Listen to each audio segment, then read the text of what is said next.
everyone. Welcome again to your favorite podcast, Maledro's podcast. A perfect combination between your hosts Maria, Alejandra, and Pedro. Today we have a quite interesting chapter. Everyone has a favorite way to getting around the city. As someone initial experience on public transportation or prefers to be eco-friendly and use a bicycle whenever is possible. And in today's chapter, that's going to be the topic we are going to talk, address transportation. So get your comments ready because today's chapter is already underway.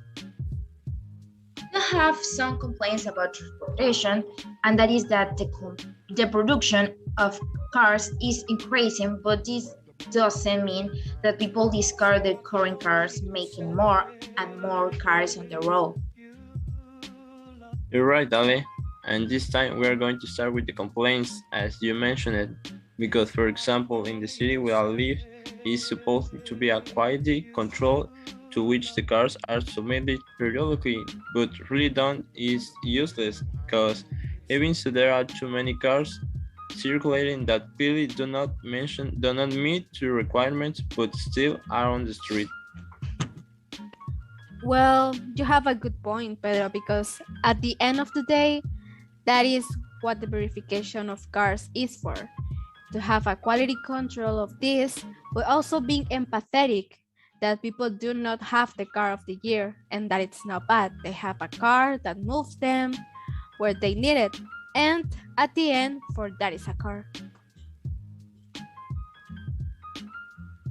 Yes, my friend, you had a valid point, but it is also true that if there is a filter to verify the cars, and if in the end everyone does what he wants, there is no point that it exists, and that those who do all the paperwork according to how it should be is useless because anyone can use a car that is a road hazard. Exactly. I'm not saying that every person who has a car with several years of use has to throw it away and get a new one just like that, because that is clearly not fair, and it's just direct attack upon the people's pockets. But for example, with the cars that every now and then are thrown off and parts are no longer available because the model is too old, they are cars that should not circulate or cars that don't even start and are in the way in the streets.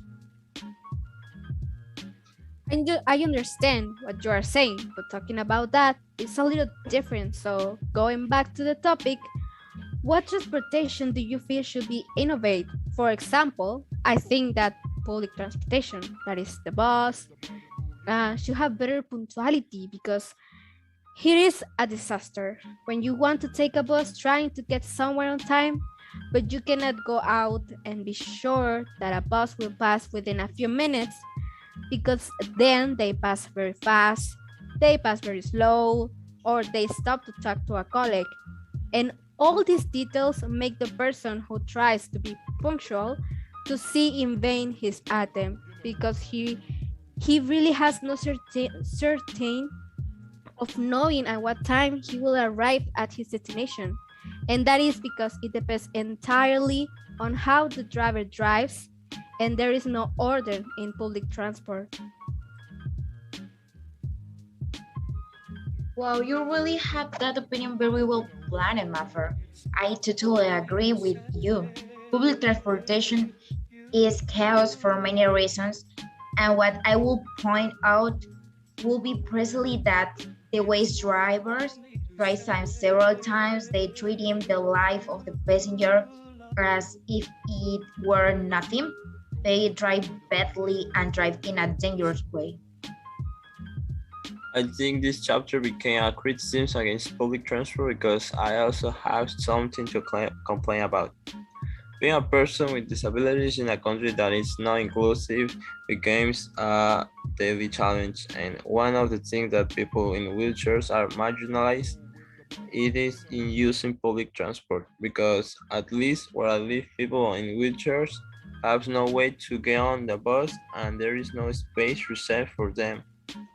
They only have two options. they have a particular car to move to anywhere, or they have to go in a wheelchair from point A to point B without taking a bus because it is not possible for the above mentioned. It is true, and nobody says anything about it, and this shouldn't be like this.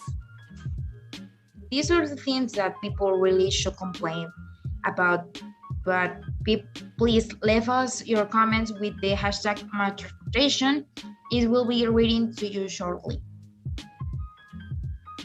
Something that should definitely change is the way the public transport drivers drive. And this is something that my fellow cyclists will understand me.